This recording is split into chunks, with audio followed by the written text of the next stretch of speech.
Las extinciones del artículo 50 es una de las materias que allí en la sala decimos que nunca llega.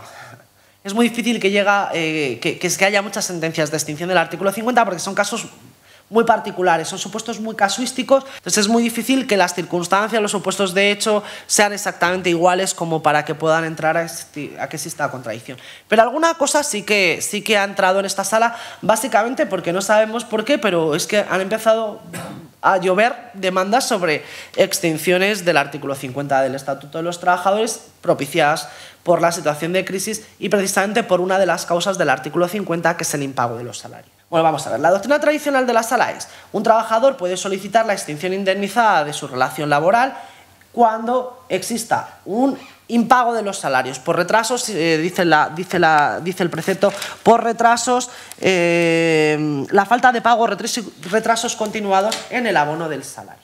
Ya, pero esto no nos especifica nada más, habrá que especificar algo, ¿no?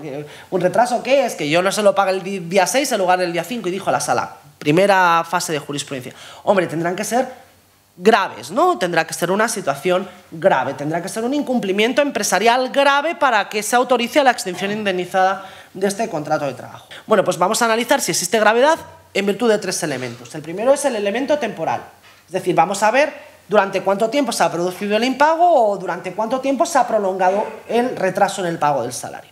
En el tema del impago ha sido muy pacífica la jurisprudencia de la Sala Cuarta. Se considera que el impago de 3 meses de salario ya era un incumplimiento lo suficientemente grave como para que se pudiera instar la resolución del contrato. Si se trata de retrasos, estos tienen que ser continuados y tienen que ser persistentes en el tiempo. Bueno, el siguiente criterio que tendremos que tener en cuenta es el elemento cuantitativo, es decir, vamos a ver cuánto es lo que le debemos. Y el tercer elemento es la persistencia en el tiempo, es decir, vamos a ver durante cuánto tiempo, si se trata de un comportamiento reiterado, de un comportamiento continuado de la empresa y no esporádico por alguna situación en particular. Y aquí una primera sentencia, ¿no?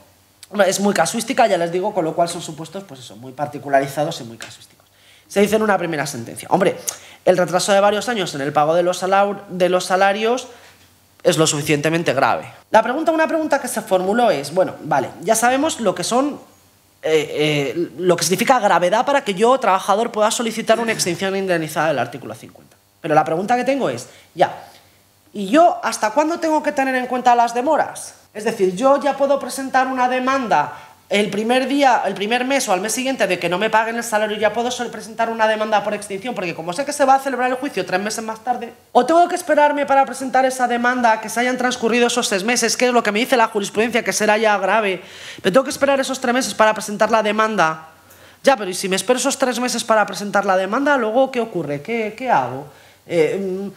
¿Se va a tener en cuenta solamente esos 3 meses? A lo mejor el juicio se celebra un año más tarde. ¿Y qué pasa con todos esos salarios de este año? ¿Qué ocurre con esto? Vamos a ver, los incumplimientos que nosotros vamos a tener, o que se deberían de tener a efectos del control judicial de cuando existe gravedad en el retraso en el impago de los salarios, la fecha a la que nosotros deberíamos de tener en cuenta para determinar esta gravedad es no la fecha en que se presentó la demanda, sino la fecha del juicio. Yo he presentado una demanda en el mes de mayo porque hasta el mes de mayo a mí me adeudaban 6 meses de salario.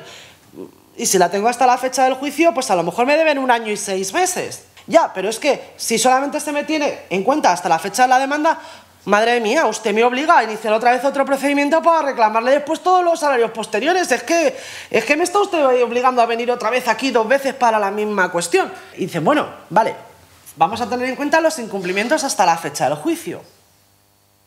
Pero ¿y qué ocurre si yo abono antes?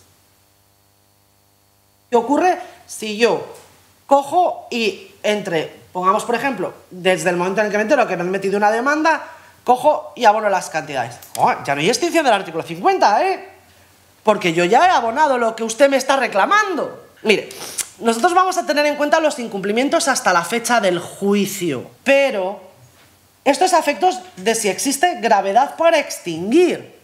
A estos efectos. Y si usted ha cumplido la obligación antes, esto no afecta nada para lo que usted pide.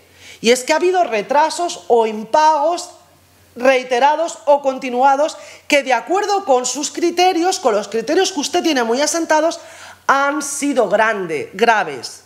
Con lo cual sigue existiendo causa para extinguir esta relación laboral y además es indemnizada. Entonces alegan, bueno, es verdad, existe gravedad, pero existe causa justificativa para el incumplimiento. Y es que estoy en una situación de crisis económica. Es verdad todo esto, pero nosotros estamos en una situación económica muy delicada, tenemos causa económica para que esto se produzca y además no estamos impagando, simplemente nos estamos retrasando en el impago. Y se dice por la Sala Cuarta, pues lo sentimos muchísimo, pero las situaciones, que es lo que hablábamos antes, las situaciones de crisis en las empresas no enervan en este caso la acción, no tienen que impedir que este trabajador tenga derecho a solicitar su extinción de la relación laboral por un incumplimiento empresarial, en este caso grave. ¿Cómo calculamos el salario diario a efectos de indemnizaciones? A cálculos indemnizatorios. No, el supuesto viene sobre todo por despido, por causas objetivas, pero no, la jurisprudencia podríamos considerar que es extensible a todos los supuestos de indemnización. Sé que hay muchos problemas, sé que se plantea muchísima casuística, sé muchas cosas, pero la jurisprudencia de la Sala Cuarta, en este caso, se le puede decir de todo menos que tiene vaivenes. Mire, se divide el salario anual por 365 días o 366, el año es bisiesto. Y olvídese usted de cualquier otra fórmula que se invente, ¿vale? O que se utiliza en determinadas comunidades autónomas que todavía siguen aplicándola y precisamente por eso llegan a la Sala Cuarta, ¿vale? Porque tienen contradicción con otros TSJs, con otros tribunales de justicia.